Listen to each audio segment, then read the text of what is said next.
현대 한국 나전 36인전을 관전하시는 포인트 몇 개를 알려드리겠습니다. 이 전시는 일제강점기를 대표했던 전성규 선생님의 작품으로 시작됩니다.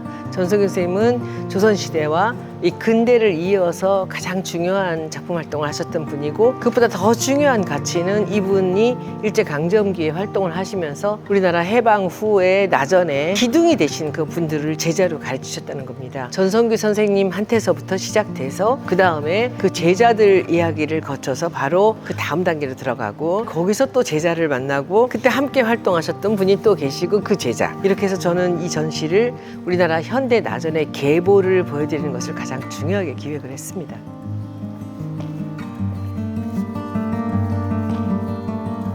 이 선생님이 바로 전성규 선생님입니다. 전성규 선생님은 1880년에 태어나셨고 1940년에 돌아가셨습니다. 이 선생님의 계보를 보시면 바로 제가 말씀드렸던 조선시대와 근대를 잇는 그런 중요한 가교 역할을 했던 우리나라 나전실기의 역사에 남는 그런 분이십니다. 작품을 보시겠습니다. 이 작품을 보시면 37년에 조선미술전람회에 입선을 했던 작품과 거의 동일한 작품인데, 이 문양이 얘가 전체 문양이 들어있고 그 작품이 약간 생략되어 있는 부분들로 이렇게 줄여져 있는 것 때문에 이것이 그래도 1, 2년 더 먼저 만든 것이 아닌가라고 생각을 합니다. 그리고 아마도 전성규 선생님 이 위에 있는 이 산수화 같은 이 그림을 만드실 때는 이 나전칠기를 이렇게 만들 때 좀 한두 장, 두 장, 세 장을 같이 놓고 오릴 수가 있습니다. 그래서 그 세트 작품이었는데 선전 그 입상작을 보면 이 다리가 무늬가 바뀝니다. 이 다리는 하나만 만드셨던 것 같아요, 그때. 그래서 그 다리는 조금 더 문양이 이렇게 레이스 같이 된 문양으로 돼 있어서 그 쌍둥이 작품 둘을 이제 생각을 하시면서 이 작품을 보시면 됩니다. 이분은 이 끄름질과 주름질과 도안과 그림과 서화에 다 아주 걸출했던 작가로서 기억이 되어 있습니다. 우리가 여기서 계보에서 가장 중요한 그 김몽룡 선생님이 바로 이 전성규 쌤의 제자라는 것이 매우 중요한 사실입니다.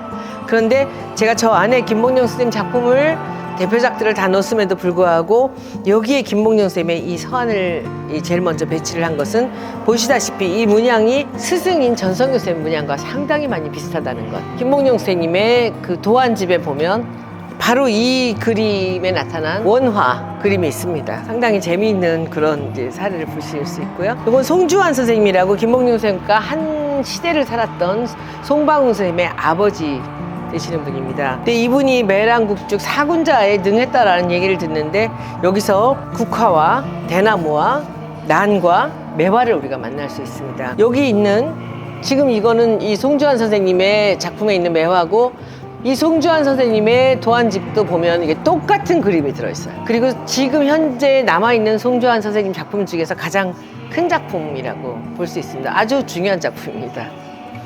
이것은 끄름질, 이렇게 나전을 가늘게 썰어서 이렇게 끊어서 사용하는 끄름질의 대가로서 무형문화재를 하셨던 신북일 선생님의 작품입니다. 전성규 선생님과 그의 제자들을 소개를 했고요. 그 제자들 중에서 더 많은 제자를 남기고 우리나라 현대 나전의 초석을 다진 김봉룡 선생님의 전시장으로 들어가는 입구입니다. 여기 들어가시면서 만날 수 있는 작품이 김봉룡, 김성수, 이성운, 김휘범, 옛날 이름은 김봉상 선생님과 이형만, 양희전 선생님 만납니다. 보시면 김성수, 이성운, 김휘범 선생님은 1951년에 시작됐던 통영 나전칠기 양성소의 제자들이고요. 그리고 이형만, 양희전 선생님은 무형문화재로서 그 전수를 해서 이 가르쳤던 원주 시대를 열어갔던 제자들입니다. 김봉룡 선생님의 작품은 모두가 다 걸작입니다. 모두가 대표작이고요. 그러나 이 작품은 김봉룡 선생님이 몇 개 만들지 않으셨던 이 12자짜리 장롱이 3개가 이어진 데다 왼쪽에 3층 롱까지 붙어 있으면서 한 세트를 이룬 이 당초장으로 여러분들을 안내를 하겠습니다. 이 메모드한 이 크기 그리고 이 정교한 문양들을 보시면 제가 보기에는 지금 남아있는 이 김봉영 선생님 작품 중에서 가장 큰 대작이 아닐까 생각을 하고요. 여기 맞은편에 보시면 이 시리즈로 화장대와 문갑과 사방탁자까지 함께 이 세트로 만들어진 작품을 볼 수 있습니다.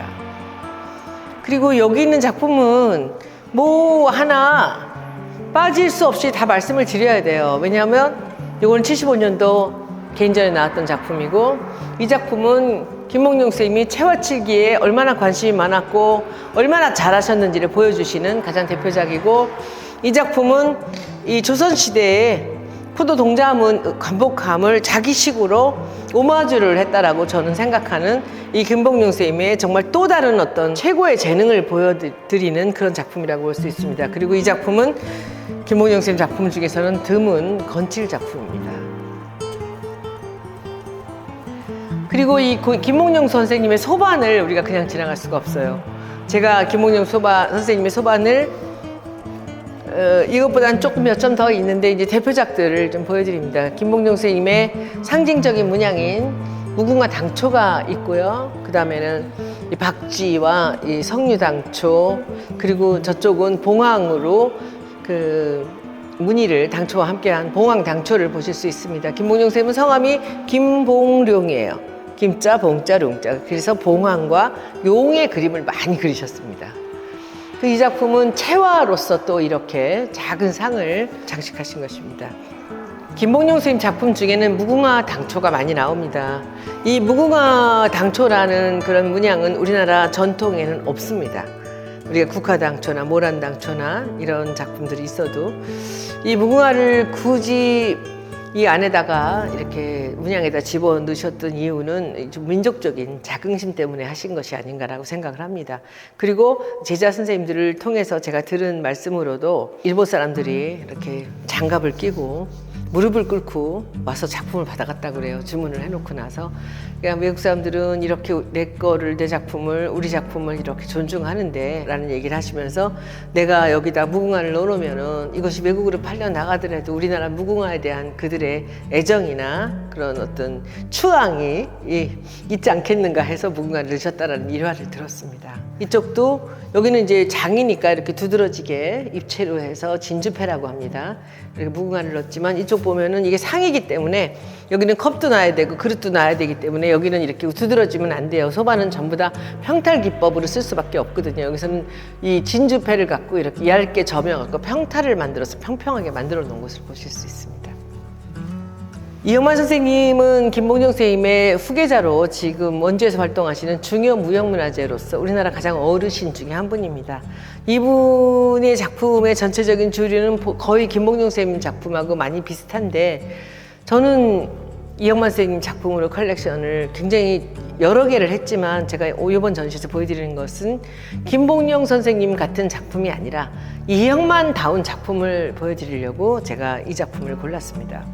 이 작품은 원주에서 일사 김봉용 선생님과 이영만 선생님 다 함께 작업을 하실 때 굉장히 정신적인 지주 역할을 하셨던 무의당 장일순 선생님의 글씨로 나전을 한 것입니다. 이것도 이영만 선생님이 그렇게 하려고 해서 하신 게 아니라 무의당 장일순 선생님께서 형만아 내 글씨로 한번 나전을 해보면 어떻겠느냐라는 이런 제안을 하셔서 하게 됐다는 참 숨겨진 일화가 참으로 감동적인 이제 그런 작품입니다.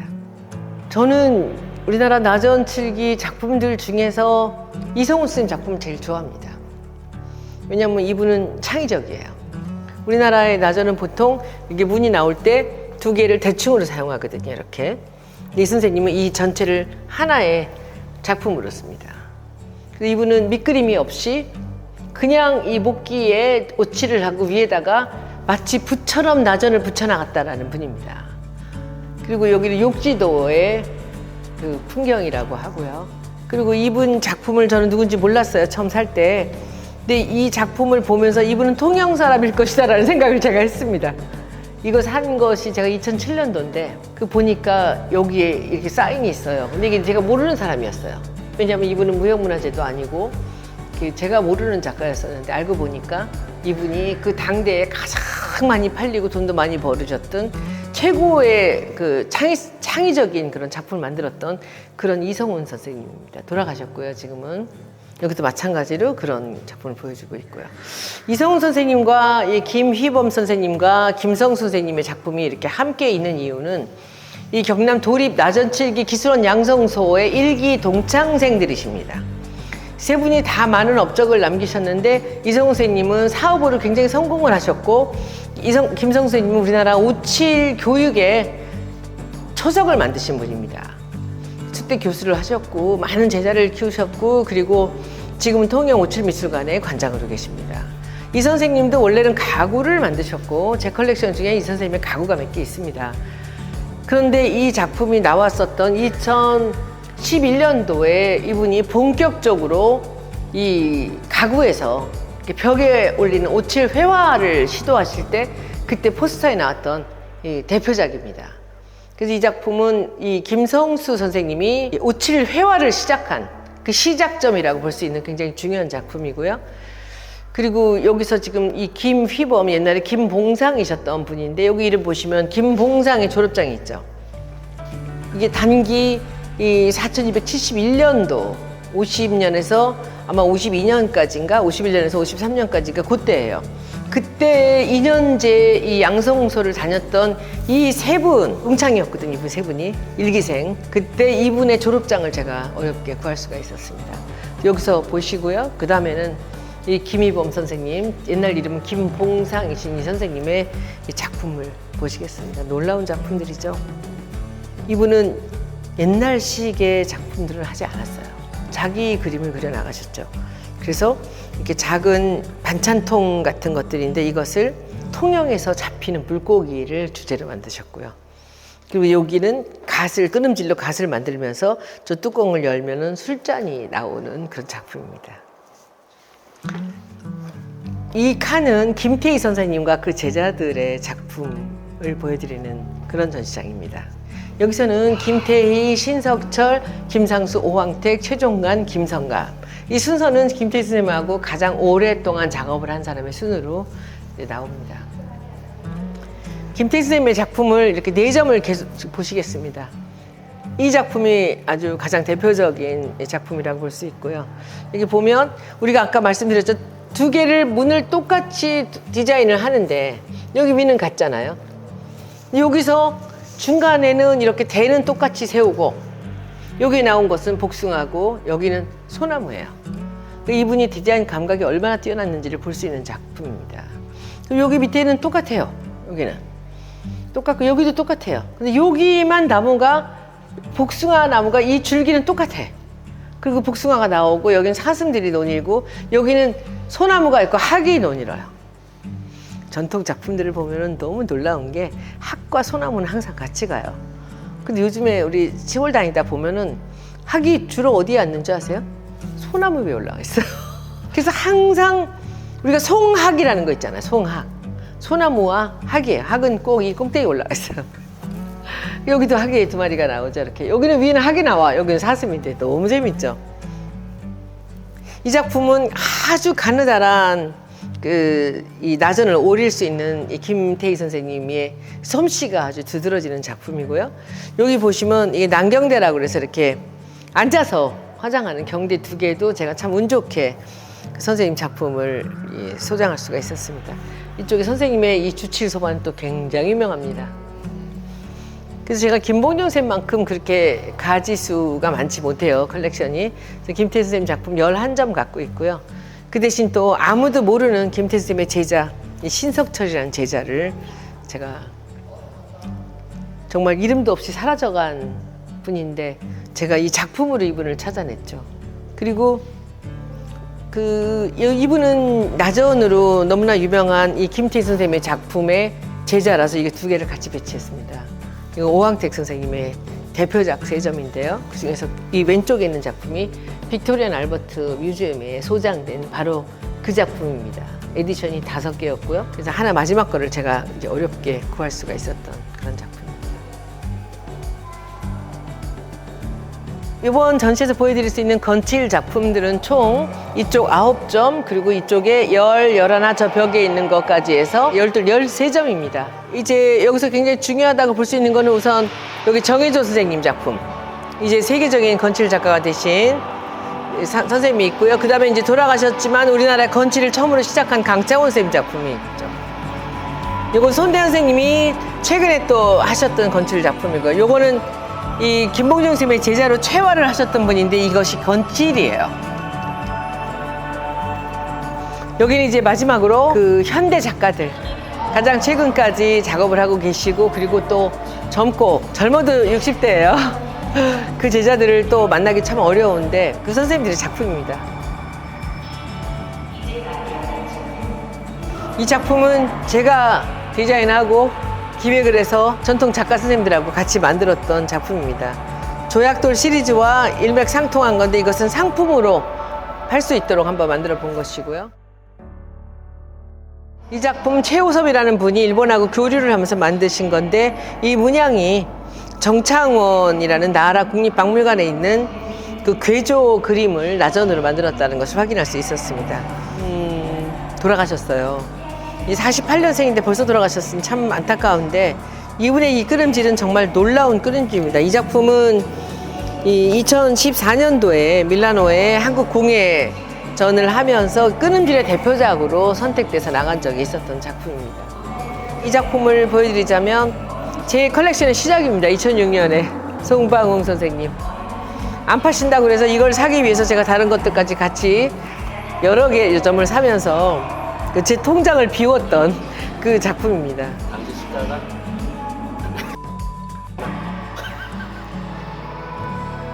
이것도 제 초기 당시 컬렉션이고, 이것도 거의 비슷한 가격의 손대현 선생님 작품입니다. 이 작품이 마침 앞에 이거 건칠입니다. 김성호 선생님 건칠인데, 이 작품은 2018년인가? 그 즈음에 제가 국회의원 할 때인데 그 원주 5.7 대전이 있었는데 거기서 일사 김봉룡상을 받고 이제 소장된 원주시의 이 작품인데, 제가 그 작품이 너무 좋아서 전시 갔다가 저도 하나를 주문해가지고 그때 1년 걸려서 만들어 놓은 작품입니다. 이 작품은 2점이에요. 원주에 그 상 받은 작품이고, 그거를 똑같이 했는데 이걸 좀 다르게 보이게 하기 위해서 금을 유별나게 많이 발랐다고 하십니다. 이렇게 해서 여러분들 보시면서 좀 관심 있게 보실 거는, 지금 여기 계신 선생님들은 거의 다 살아계십니다. 기억을 한 분 한 분 해주시고, 여러분들 우리나라 나전칠기에 좀 관심을 좀 가져주셨으면 좋겠다 생각합니다. 여기 이 병명칠 선생님의 소반인데, 이런 소반들은 비싸기는 해요. 그러나 우리가 마음만 있다면은 옆에다가 5.7과 나전을 이런 명품을 놓고 살 수 있을 만한 정도의 가격입니다. 이런 것들은 비싸요. 이런 거는 굳이 가져가실 필요는 없고, 그리고 어찌 보면 이런 작업은 뭐 아들을 결혼시킬 때라든지 그런 함 중에서 정말 최고의 함이라고 볼 수 있지만은, 그리고 집에서 장식품으로도 이거는 굳이 비싼 거 사기도 어렵고, 하지만 이런 소반들, 이런 작품들은 얼마든지 여러분들이 관심을 갖고 집에 놓고 즐기실 수 있는 작품입니다.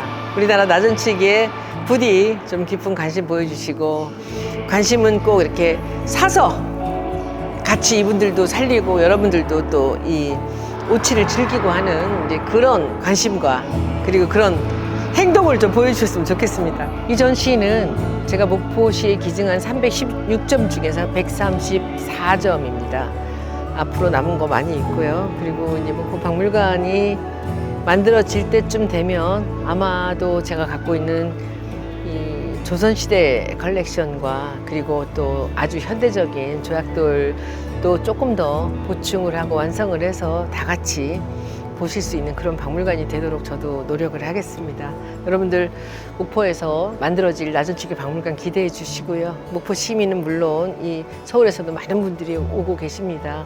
이 전시하는 동안에 더 많은 분들이 봐주셨으면 좋겠습니다. 절대 실망하시지 않을 만큼 지난 100년 동안에 만들어진 이 작품들이 여러분들께 큰 만족을 드릴 것이라고 믿어 의심치 않습니다. 많이 와주십시오. 그리고 먹을거리만 있다고 생각했던 목포에 얼마나 멋진 볼거리가 있는지 여러분들 좀 찾아주시면 이 자리가 그 자리가 될 것입니다. 고맙습니다.